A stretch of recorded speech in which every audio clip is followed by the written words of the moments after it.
50 bulk litre से कम है तो 34(1) लगे, और 50 बल्क लीटर से अधिक है तो 34(2) लगे। एक धारा है 34(2), बहुत फेमस है, और अधिकांश टॉक्सिकेंट जो मादक पदार्थ होते हैं, और शराब या लीकर से संबंधित एक धारा है 34, बहुत फेमस है। और अधिकांश जो केसेस होते हैं मादक पदार्थ से संबंधित में, जिसमें 34(2) बहुत फेमस है, और अधिकांश केस इससे रिलेटेड मिल जाएंगे।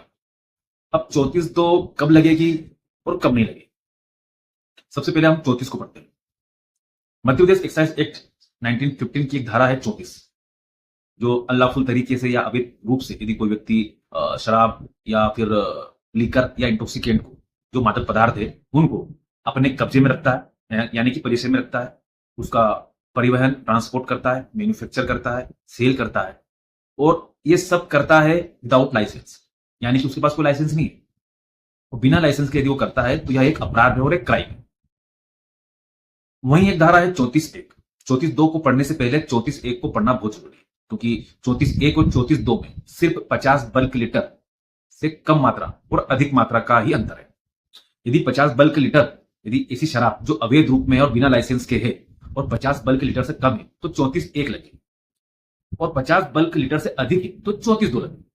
अब 50 बल्क लीटर से यदि एक है, और यदि इसमें यदि कोई व्यक्ति कन्विक्टेड होता है, कन्विक्शन होता है या दोष सिद्धि होता है, तो उसे 1 साल का कारावास होगा, यानी कि कन्विक्शन, और 500 रुपए से 5,000 रुपए तक का जुर्माना भी।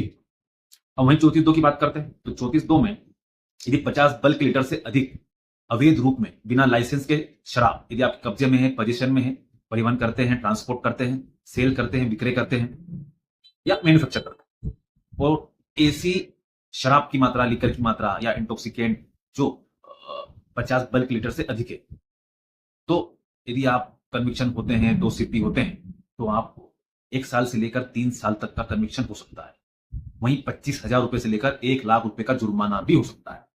तो ध्यान रखिए, यदि आपका कोई केस इससे संबंधित है और शराब की मात्रा, अवैध शराब की मात्रा 50 बल्क लीटर से कम है, तो यह 34(1) में आएगा, ना कि 34(2). धन्यवाद।